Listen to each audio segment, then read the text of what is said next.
Ranjana Yashodanandana Bhattajana Ranjana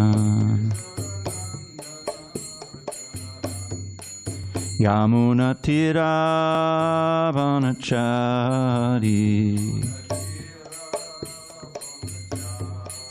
Yamunatira Vanachari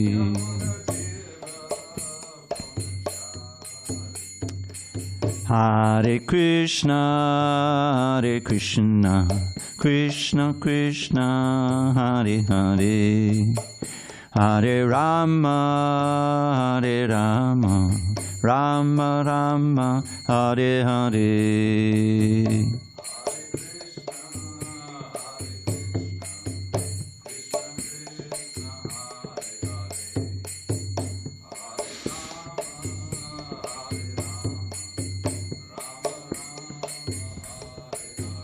Hare Krishna, Krishna Krishna, Hare Hare, Hare Rama, Rama Rama, Hare Hare. Krishna Krishna, Hare Hare, Hare Rama, Rama. Hare Krishna, Krishna Krishna, Hare Hare, Hare Rama, Rama, Hare Hare. Krishna, Krishna Krishna, Hare Hare, Hare Rama, Rama, Hare Hare. Jaya Radha Madhava Kunja Bihari.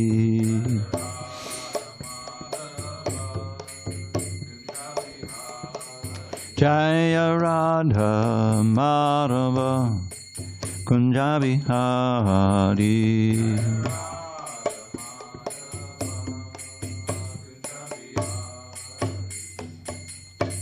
Jai Om Vishnupad Paramahamsa Parajikacharya Ashtotar Shri Srimad, His Divine Grace, Srila A.C. Bhaktivedanta Swami Prabhupada Ki Jai. ISKCON BBT Founder Acharya Srila Prabhupada Ki Jai. Jai Om Vishnupad Paramahamsa Parajikacharya Ashtotar Shri Srimad, His Divine Grace, Srila Bhaktisiddhanta Saraswati Thakur Ki Jai. Ananta Koti Vaishnava Vrinda Ki Jai. Namacharya Srila Haridas Thakur Ki Jai. Srimad Bhagavad Gita Ki Jai. Samaveda Bhakta Ki Jai. All glories to the assembled devotees. All glories to the assembled devotees. All glories to the assembled devotees. All glories to Shri Guru and Gauranga. Okay. Om Namo Bhagavate Vasudevaya. Om Namo Bhagavate Vasudevaya. Om Namo Bhagavate Vasudevaya.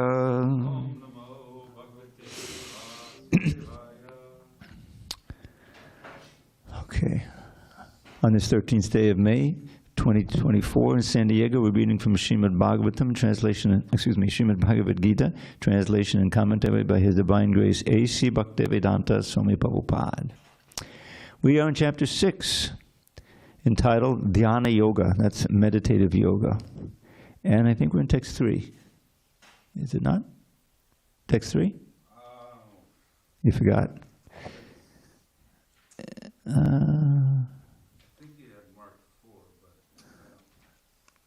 Oh, really?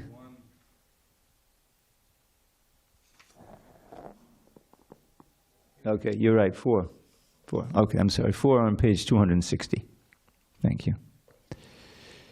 Okay, word by words. Yada hi nendriyateshu na karmasu anushajjate sarva sankalpa sannyasi yogarudhas tadochyate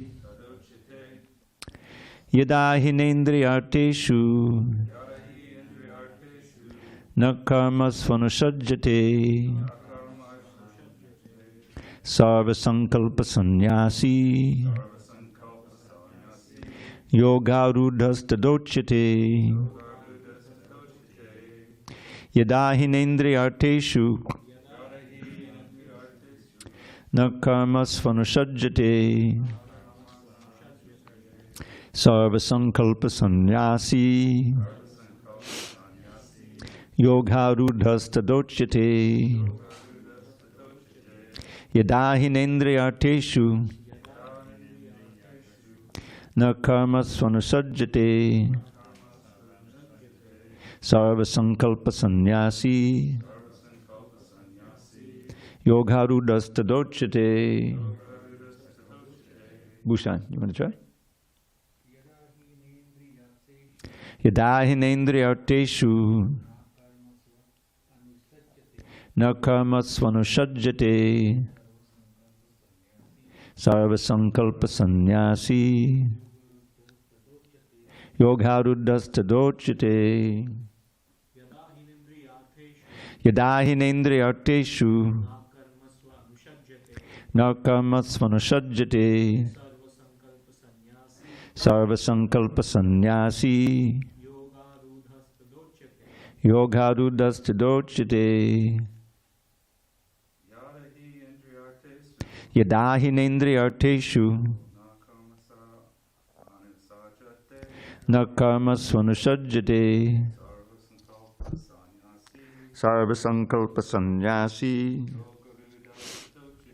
yogarudhas tadochyate. Anyone else? Anyone online? Come on, Tapas. I guess not. Not tonight. All right, word by words. Yada, when, he, certainly, na, not, indriya arteshu, in sense gratification, na, never, karmasu, in fruitive activities, anusajjate, one necessarily engages, sarva sankalpa, of all material desires, sannyasi, renouncer, yoga arudha, elevated in yoga, tada, at that time, uchyate, is said to be. Translation. Krishna says to Arjuna, a person is said to be elevated in yoga when, having renounced all material desires, he neither acts for sense gratification nor engages in fruitive activities. Purport. When a person is fully engaged in the transcendental loving service of the Lord, he is pleased in himself, and thus he is no longer engaged in sense gratification or in fruitive activities. Otherwise, one must be engaged in sense gratification, since one cannot live without engagement. Without Krishna consciousness, one must be always seeking self-centered or extended selfish activities. But a Krishna-conscious person can do everything for the satisfaction of Krishna, and thereby be perfectly detached from sense gratification. One who has no such realization must mechanically try to escape material desires before being elevated to the top rung of the yoga ladder. Om jnana timirandasya jnanandana salakaya chakshur unminitam mena tasmai shri gurave namaha. Page 260, text 4. Thank you, Paramakarna. So, it's important to see the context of what we're studying here. Krishna has gone through the karma yoga and Dhyāna-yoga, the yoga of action and the yoga of cultivating knowledge. And now he's giving us a whole chapter on Dhyāna-yoga. Dhyāna means meditation. And this is like classic yoga. You know, I mean, in the West, we learned about yoga and we thought it was the asanas, this bending and stretching. That is a rudimentary part of yoga. It's good for your health, and you can become calm and peaceful by that to some extent. But that's not the real goal of yoga. The real goal of yoga is right in the name. Yoga means to link with the divine, to link with God. That's really the ultimate goal. And preliminary goals along that way are to become free from the bondage of birth, old age, disease, and death. in the Vedic culture, the Vedic knowledge, they have this word samsara. It was actually made famous in the West, mostly originally in the 60s by the Buddhists. Because, oh, please, not on the floor, Prabhu. You can put it underneath one of the books. Yeah, it's sacred words you keep off the floor. It's all right, you didn't know. So it's very simple. You know, in other words, it's part of our life, but we think that there's no ultimate solution to it, and we don't know the real kicker to the whole problem is that we have to do it again and again and again. Generally, if we're completely ignorant, we think, this is our life, this is our one life. You know, we can make with it what we can, and then after we're dead. Maybe you believe you can go to hell or heaven, but you don't come back to this plane, right? One way or another, you're making your destiny. But that's not what the Vedas teach. That's not what the Bhagavad Gita teaches. Lesson 1 is that we, as ourselves, as living beings, are different from this body. Sometimes it is compared, we have actually two bodies. We have a gross body, which we call the body, which we see in the mirror. But we have the subtle body of mind, intelligence, and ego. And everyone can admit, yeah, we have a mind, but you can't see it. I can't see my mind, what to speak of your mind. And the intelligence is even finer. The intelligence is the deliberative power, you know, right and wrong. The animals don't have much intelligence. They have intelligence enough to get what they eat and to run away from enemies or fight the enemies, you know, eating, sleeping, mating, defending. But the ability to inquire, who am I? What's the real goal of life? Is there a source to everything? You know, these kind of questions, if they don't cross our mind, then we're living polished animal life. That's mentioned in the Vedas. There's a very nice verse, you know, everything is based in these books, these Sanskrit books like the Bhagavad Gita. And there's one book called the Hitopadesh. And I think it's by different authors, but Hitopadesh means instruction for the benefit of humanity. You know, and this verse talks about dharma, which is a very important word. I'm sure it's been an English word for quite a while now. And it means more than just what we commonly understand as religion. Dharma, in its ultimate meaning, means the essential nature of something.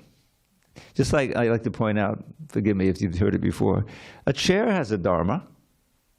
Chair is meant when you sit on it, supports you, and you can be comfortable, right? There's all kinds of chairs. So the dharma of the chair is to support someone who sits in it.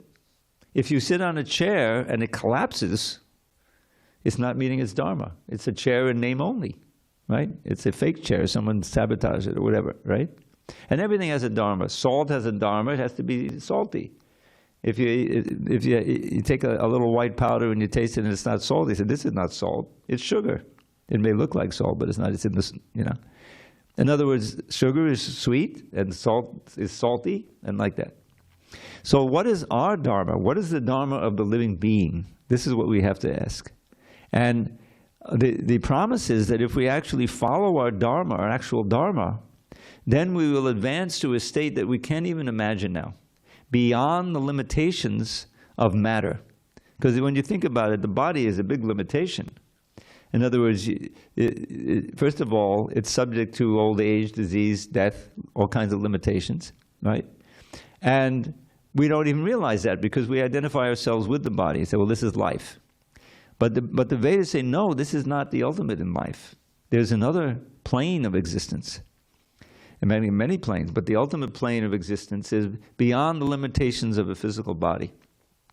We have the spiritual body. Now, all this sounds very far out, but when you practice Krishna consciousness, you begin to see some of the results of actually linking up to the divine, linking your consciousness up through the activities of the senses. See, what we're hearing now in this Dhyāna-yoga chapter is a lot of austerity, which we'll find practically, you know, not something that we can do, you know, to sit alone in a lonely place, far from civilization, and work on the mind and practice the breathing process and quiet the mind and to chant Om, you know, it sounds very far out, but it's not something that we can really imagine ourselves doing for any length of time. We might want to try it out. There's one leader in our society who did do that. He's amazingly Radhanath Swami. He became an orthodox yogi, and he was doing that. But he found it unfulfilling, and so he eventually came out of the Himalayas and came down into New Delhi or Calcutta. I think it was in Calcutta where he first met Srila Prabhupada. And he saw it, he understood that this bhakti yoga, which also requires ultimately controlling the mind and becoming detached from the pulls of the senses. And this word sannyas is very important in this verse. No, that was in the, Sarva Sankalpa Sannyasi. You see that? So Sarva Sankalpa, Sankalpa generally means something that you have a will to do. Krishna is Satya Sankalpa. Whatever he wills to do happens, becomes real, because he's the ultimate controller. That's not always true for us. But here Sankalpa means material desires. All material desires renounced. It's not, it's not easy to contemplate that. We have so many latent material desires, things that we've cultivated over the years. Prabhupada talks about, I'm so far from being like that, but I remember when I was 15, I like to relate how I started smoking. This is in the late 50s, early 60s. Everyone was smoking on the TV, on the movies, all the great, was smoking. So I said, well, I have to learn how to smoke, So I went to the park. I light up a cigarette, start coughing, and I have to get used to it, So I became a smoker. Not a real, thank God, a really heavy smoker or anything. Half a pack a day, maybe, in school I'm studying, like it. But I smoked for maybe 7 years. And then I was very fortunate, it sounds crazy, but I think I got a serious case of hepatitis. I was in the hospital for about a month. This is in '69. I was 22, almost 22. I'd been living in New York and in the city. And so I was, like, it was very depressing, but there's no question of smoking in the hospital bed, right? So I gave it up. I don't remember any great difficulty in giving it up, which is fortunate because it's very hard sometimes after many years of doing it. So, what is that? What is the smoking? Somehow you you buy into the advertisement. In those days, I don't know if it's still that way, the Marlboro Man, that was very big. All the young kids would be, we got to smoke Marlboros, But what is that? It's just like, I don't even remember it being fun, it was just something you had to do. And after a while, you felt you needed a cigarette, that whole thing. But that's what material life is. You're exposed to the material world, and this is your field of activity. Now, of course, as a child, you're guided by your parents and so forth. But you develop certain desires. You like this food, you don't like this food, you like this TV show, whatever, gradually. So then that becomes something that if you don't have it, you miss it, right? There's a certain little desire that's planted in your heart that you want to do that.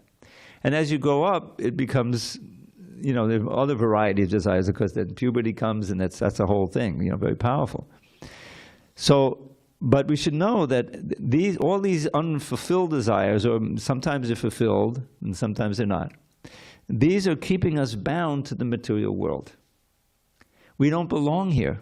We're not supposed to go through this birth, old age, disease, and death. And the first lesson in the Gita is that it goes on and on. When you leave this body, you enter another one. It may be spiritual, or it's probably not going to be if you're not trained, practice. It's another material body, and it may very well not be a human body. All those species, those insects, those birds, the trees, the fish, other human beings, the elephants, they're all living beings just like us. They have different bodies. Their consciousness is different. They're given that body because that's the state of evolution they're in. But there's no chance in those bodies of understanding Bhagavad Gita, of chanting Hare Krishna, of practicing yoga. You just have to live out the term, and then you get into another one, another one, another one, another one. So if this is all there was to existence, this it reminds me of again my youth, existentialism. I don't think it's so popular anymore. But it was all very much like, because of the war, World War II, it was born out of that. All the horror, the killing, and everything in the Holocaust. How can there be a God? It was proof there was no God. How could he let such things happen? And so then then what's of value in this life? If there's no such thing as spiritual life, that's an illusion. So it was a very pessimistic philosophy, and I got involved in that, you know. But Krishna consciousness, based on the Bhagavad Gita, which is part of the vast library of Vedic wisdom. Hare Krishna, welcome. Yeah, we're on page 260, and we ask if you can sit on here. You have the whole half of this temple for you. Yeah, that's all right. And there's books for you there.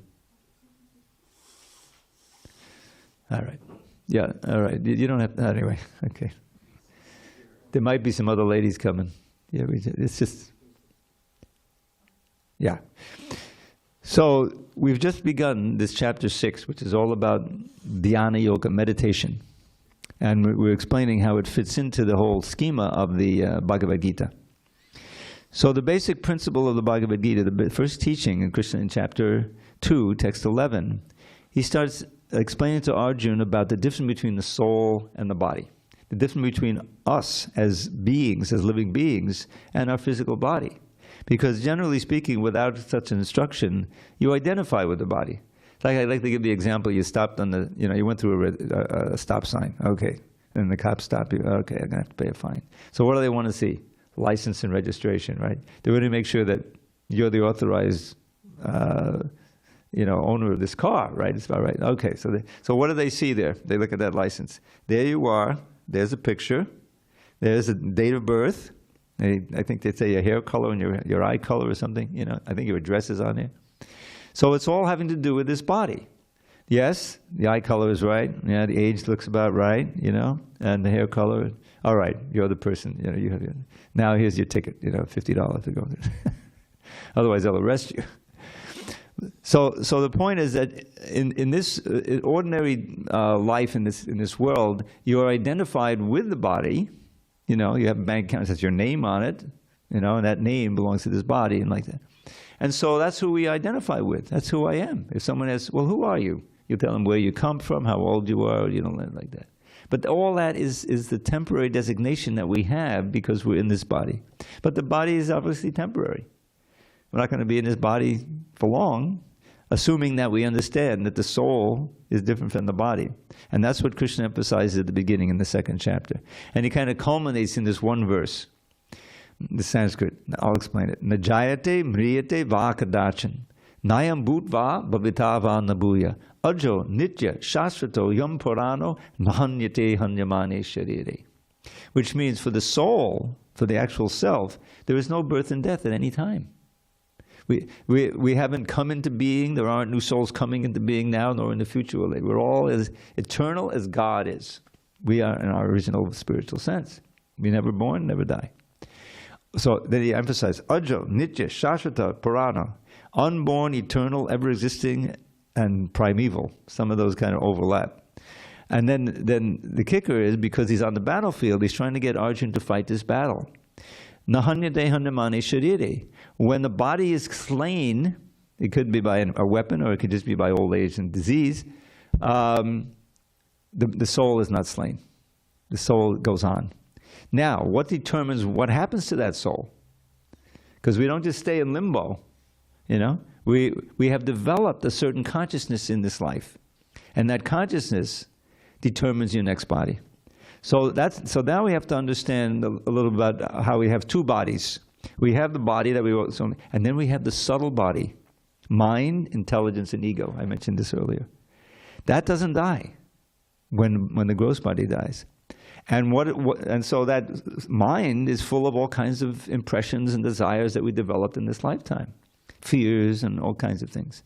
That and your karma, because there's also a whole government, run by Krishna, that would do the right thing. If you help people, you're kind and so forth, you sacrifice, that's good karma. You get a better position in the next life, probably in the human life, unless you perform some sacrifice, But if you're, selfish and mean and evil and hateful, then you may very likely lose this human form of life. You get thrown down, And that's all dependent on consciousness.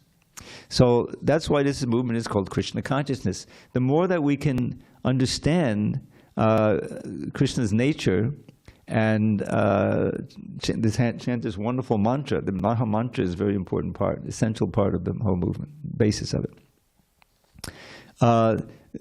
What's so wonderful is that even if you just chant a little bit, even if you come to one Bhagavad Gita class, which you've already done, if not more, then you've already assured yourself of a human form of life in the next life. Isn't that great? I mean, that's like better than winning the lottery. And you didn't even pay anything. Because there's some credit there of Krishna consciousness. And Krishna sees that, okay, they did 1/2 of 1%, I'll bring them back again, and I'll give them a situation where they can begin at that time and get to 1-2%. He's very merciful. Why? Ultimately, bhakti, Krishna consciousness means bhakti yoga. And bhakti means love. It means reciprocal love. That's what it's all about. And Krishna, just understand, he declares in this book, the Bhagavad Gita, I am the father of all living beings. Aham bija pradakpata. I give the seed, these living entities, into the material energy, and they are all mine. And there's a whole world of living entities who never come here. They're simply in the spiritual world. Goloka Vrindavan. There are actually many different Vaikuntha planets. Vaikuntha means the place where there's no anxiety at all. Not even a hint of it. Now how can that be? Because you feel completely protected by Krishna, who is omnipotent, omniscient, omnipresent. In other words, he's on our side. It's not just that he's, a law enforcer. He's an enjoyer. And what's the enjoyment? Loving exchange. That's the source of all enjoyment. And we have some experience of that here. Otherwise, life would be unbearable. My spiritual master, Srila Prabhupada, would always give the example. The closest thing we have to this selfless love, which is real love, where you're just interested in the happiness of the beloved, is a mother's love for the newborn child. There's no deal there. Okay, I'll give you the milk, you can suck my breast, and I'll feed you, I'll keep you warm. But I want A, B, C, and D. Otherwise, it's nothing like that. If the child, I haven't had much experience with newborn babies. Although I did work in a hospital, and but if the child is very comfortable and the mother is there, protective, and the child smiles, there's no teeth yet, but he's trying to smile. The mother's day is made, right? In other words, she's very happy. That's the selfless love. So feeling that, that same kind of selfless love for Krishna, for God. And why not? Because he's Krishna. Krishna means all attractive. There's a list of all the qualities that he has. He's very kind, he's forgiving, he's merciful, he's compassionate. There's 64 different qualities. And he claims us as his children. So his caring for us is unbreaking. Now you may ask, well, yeah, but why is there, so much suffering in this world? Because we are so stubborn in refusing to hear and understand the reality and make our way back to the spiritual world. And so we need this, comeuppance, if you will, and understanding that this is why we're suffering in this world. Because we're rebelling against God, against Krishna. And when we stop that and we start to chant the holy name and do some service and try to live our life according to the tenets of the Vedas, the Bhagavad Gita, we'll see a whole change in our demeanor. We'll become more peaceful and we'll become more tolerant. And we know this is a difficult world we're in now. I've been around for a long time, 76 years. And I was there for I was aware for the Cuban Missile Crisis when the whole world almost blew up. This close. I like to tell this story because I didn't learn this till recently. These things come out over time. I don't know if you've ever read about it, but it was like 12, 15 days of the highest tension all over the world because the United States and Russia were about to, the Soviet Union, were about to engage in a nuclear war. And it seemed likely. So what happened was that there was this dramatic thing. The Russians were steaming with their destroyer boats and everything toward Havana, toward Cuba, and America had quarantined, not blockaded, but we really blockaded. But if you blockade a country, that's an act of war. So they said, okay, it's not a blockade, it's just a quarantine, right? And it's, semantics. So they were there waiting, and the Russians were steaming, and, everyone was watching the news, how close are they, what's going to happen, So the Russians stopped, when they got to the ring. Okay, great. But what wasn't known at that time, I only found out about it a few years ago, is that they had one or more submarines traveling with those boats, and they had nuclear torpedoes with them. And if they had... the Russians.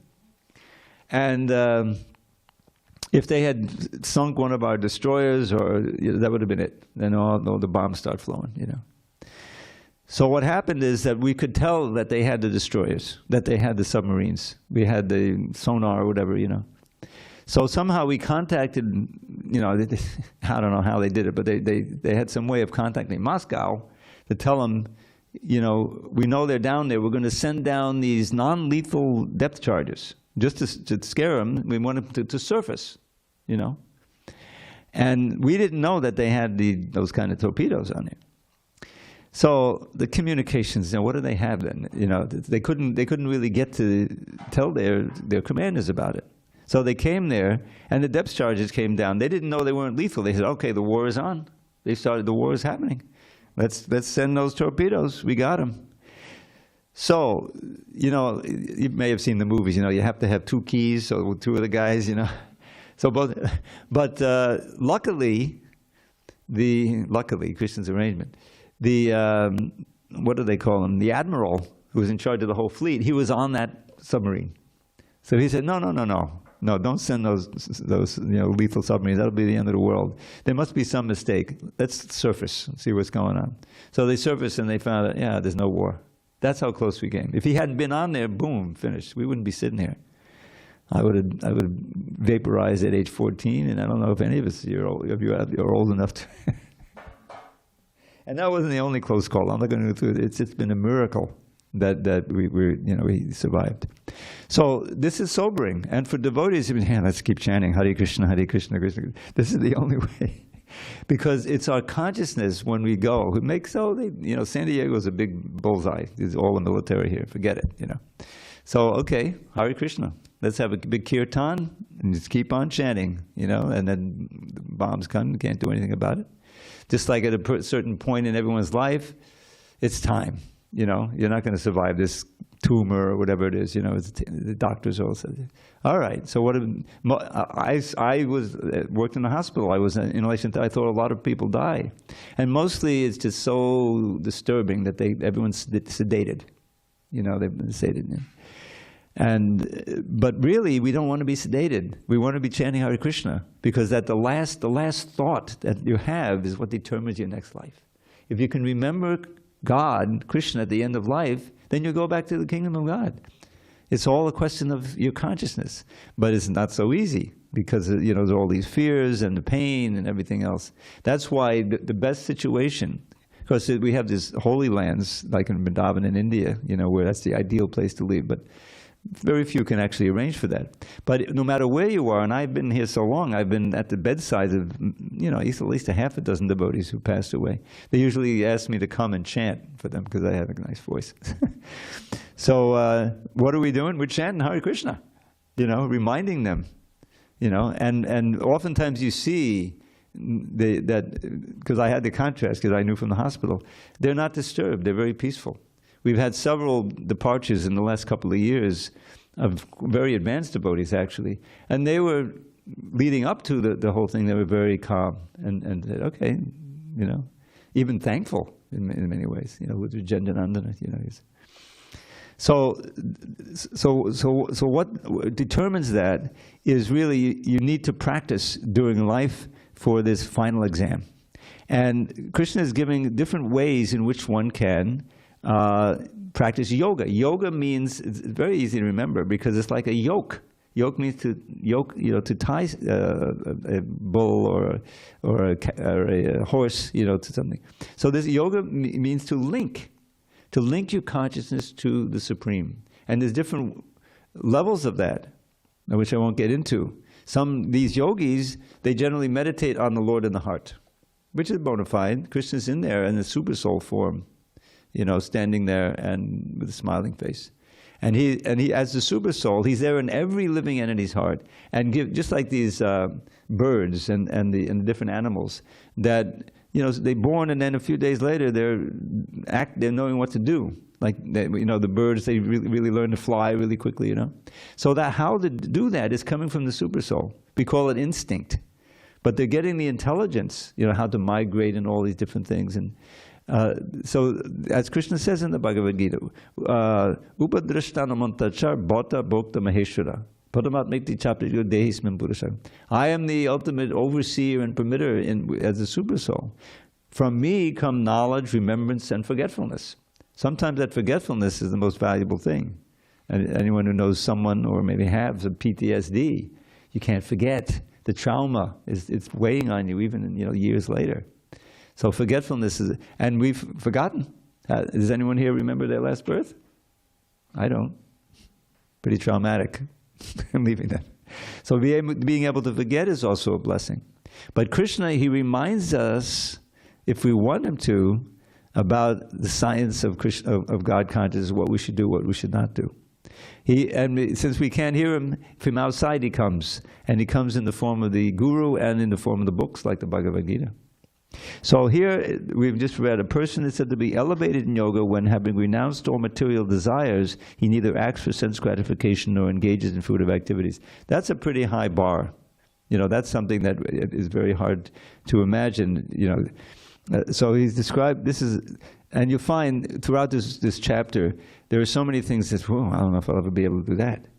To sit down in a lonely place, on a deer skin, why a deer skin? Because even a deer that died, okay, so it's a deer skin. Why? Because there's something in the deer skin, apparently, that repels snakes. The deer that didn't have that, they died off because they got killed by the snakes. This is natural selection.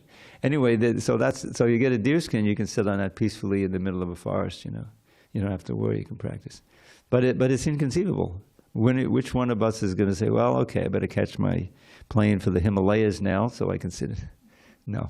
But the wonderful thing is we don't have to.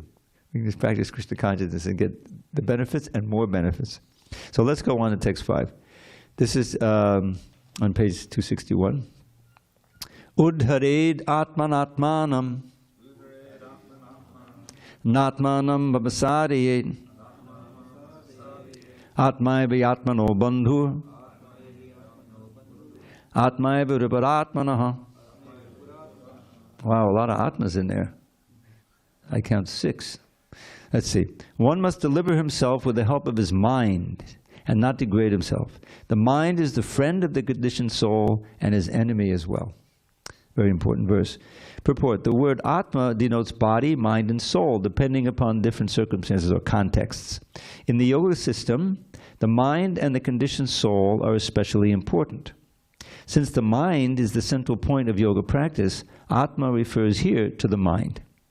The purpose of the yoga system is to control the mind and to draw it away from attachment to sense objects. It is stressed herein that the mind must be so trained that it can deliver the conditioned soul from the mire of nescience. In material existence, one is subjected to the influence of the mind and the senses.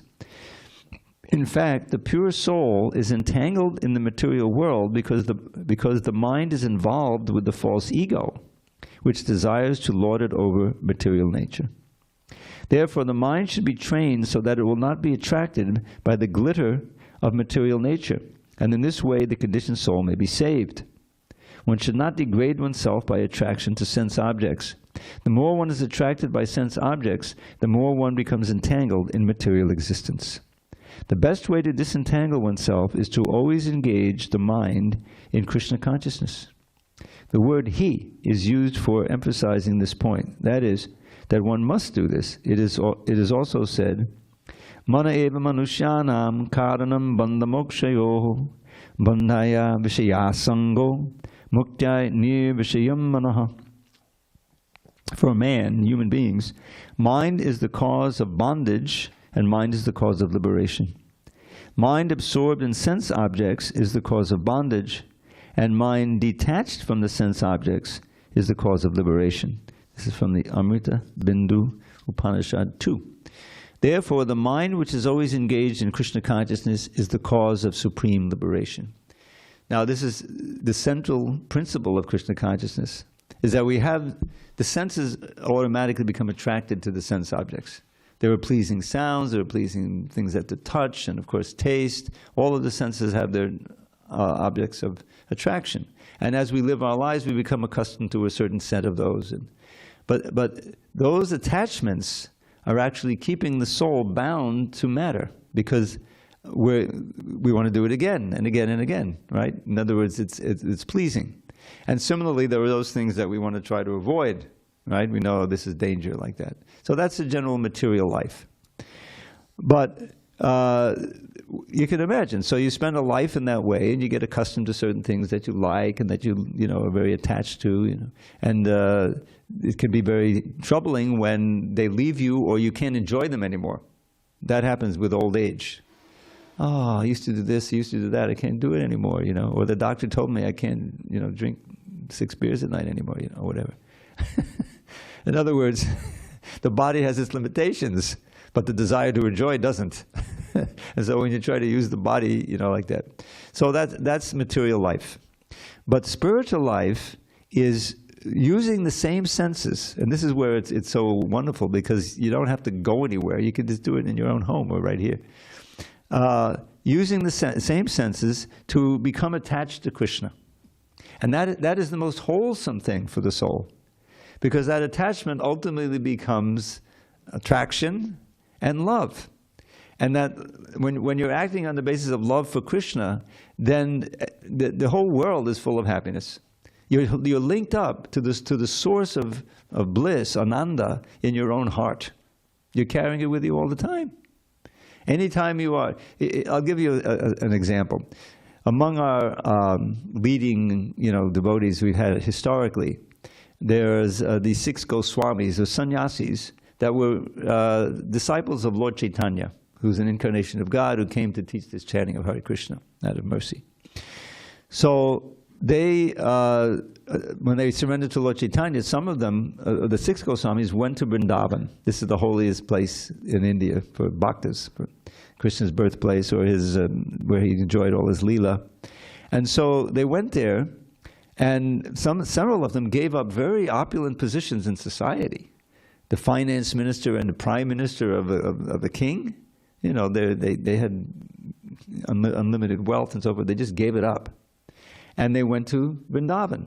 And they wrote so many things, and they attracted some wealthy devotees who could build temples and like that, So Rupa Goswami is very important for us. He's one of the prime disciples of Lord Chaitanya, and he wrote a book called the Bhakti Rasamrita Sindhu, which means the ocean of the nectar of devotion. And in that, he also was, with Lord Chaitanya, he wrote many other things. And one of the things he's writing, his experience of chanting Hare Krishna, of chanting the holy name. And here's this verse. I'll just chant the Sanskrit, which is beautiful in and of itself. Tunde tandava ting. You know this one of the many verses you know. Tunde tandava ting vatanode tundavali labdeye karna kroda kadhammani gatayate karna buddhebhyakspiham chetak prangana sangini vijayate sarvendriyanam kritim no jane janitake yadvinamitai krishneti varnadvi. He knows thousands of verses. I know a few hundred. This, really? No kidding. I know him from Chicago. I used to go there. I just see. So what this is all about, Rupa Goswami's experience of chanting this very Hare Krishna mantra. He says, I don't know how much nectar these 2 syllables, Krishna, have produced. When I chant them, they seem to dance within my mouth, and I want to have millions and millions of tongues to taste the nectar of the name.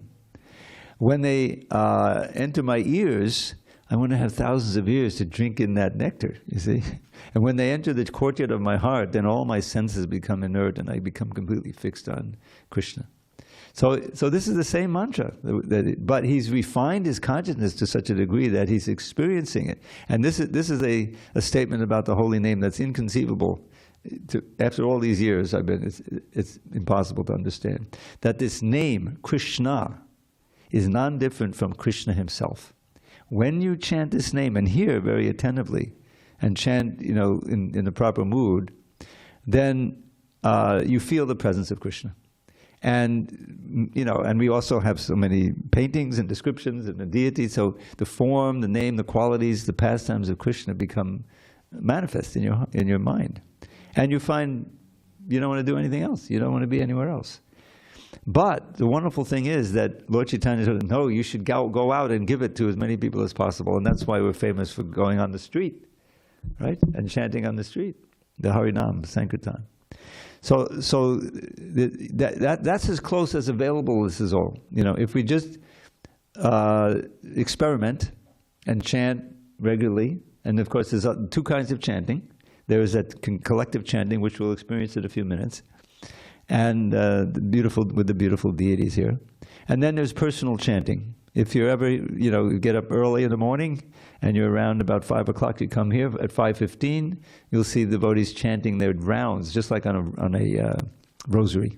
Around we go 16 times. It takes about 2 hours.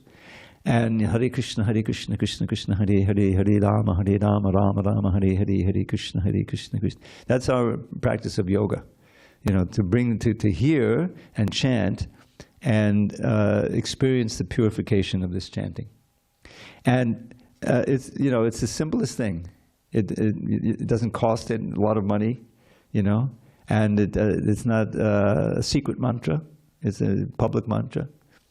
And the effects are extraordinary, and way beyond. You invest a little time in doing that, and you've already knocked off hundreds of births worth of karma. You don't know that, but Krishna assures you. And that's one of the reasons why you can become much more optimistic about life and much more peaceful in your life and tolerant of all the craziness that's going on. Whereas if you get entangled in it, it's so distressing. It's impossible. But simply to simplify the life and learn the science of bhakti and practice it on your own. It's a wonderful thing. All right. Any questions on these points? So we have to make the mind our friend. The whole key is the mind. Yeah. Oh, we need it. Yeah, Mike. We have an audience, believe it or not, YouTube. That's a camera up there. Go ahead. My question is kind of broader. We were talking about renunciation and renouncer, the sannyasi. In your experience, have you ever seen a householder truly achieve Krishna consciousness, or is complete renouncement really part of achieving that highest level of Krishna consciousness? I have seen very, very advanced householders. Vaisheshika Prabhu is a householder, and he is the main book distributor in the whole movement. He inspires thousands of others to distribute books, and he himself has distributed books for many, many years. Now, he is a householder, and he has his wife with him, but I don't think he has any children. But he meets the duties of a householder, and his wife is also a big preacher. And we have a wonderful family here. We have many, many wonderful families, but one that really impresses me is Gaur Keshava Prabhu and his wife Anangapriya, and his son Mukunda, and his daughter Brinda. And it's just wonderful to see. You go to their home. I've been there several times. They have a big altar with Radha Krishna deities, and Ram is on there. It's wonderful. And you can see the children. I think they're being homeschooled to some degree, but they're also getting instruction from the school, learning basic things.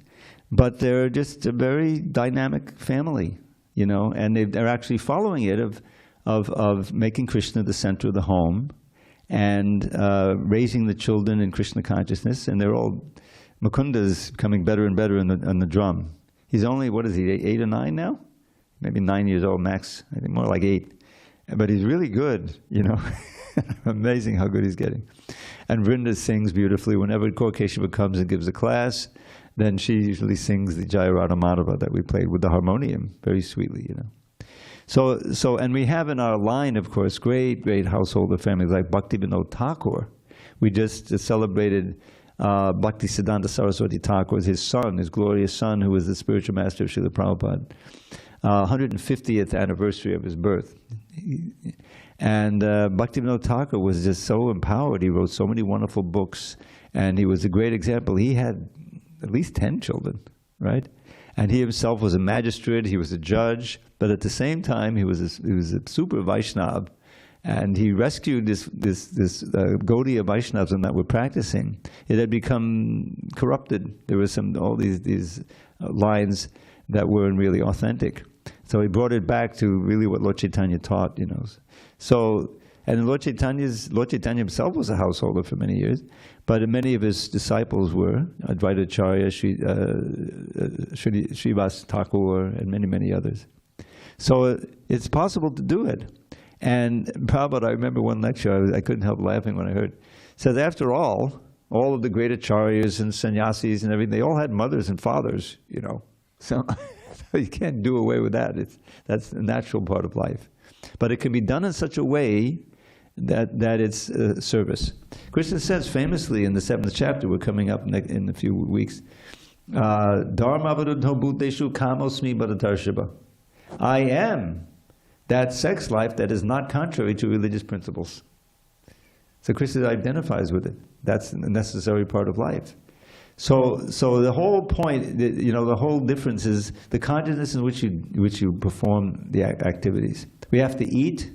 It's not sinful, you know, when you sit down after a full day's fast, for instance, the Shringadev's appearance day, and you break fast a little later, and it's a wonderful and you're tasting each thing, and you're tasting it, and you're, oh, how wonderfully this was prepared, you know, for Krishna, and then you're enjoying the taste. That's not sinful. That's appreciating the devotion that went into it. You know, it's wonderful. And Prabhupada, from the beginning, that was part of it. Wonderful feast. He was cooking himself. He was a wonderful cook. And that attracted many people to come, you know, and visit. And they heard the lecture, they heard the kirtan, and many of them stayed. So it's a question of the consciousness in which you do it. So it's the level of development. And I mean, the reason why I say that is because it seems like in modern life as a householder, trying to do this, a situation comes up, and then it takes a while to get at peace with it, and then another situation arises, and it's just this constant. It's very difficult because of you can't control the environment.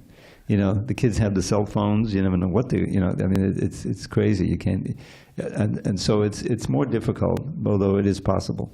But you know, that's why we have our farming communities. We have a place where it can be a little isolated, and you can support each other. That's the important thing, you know.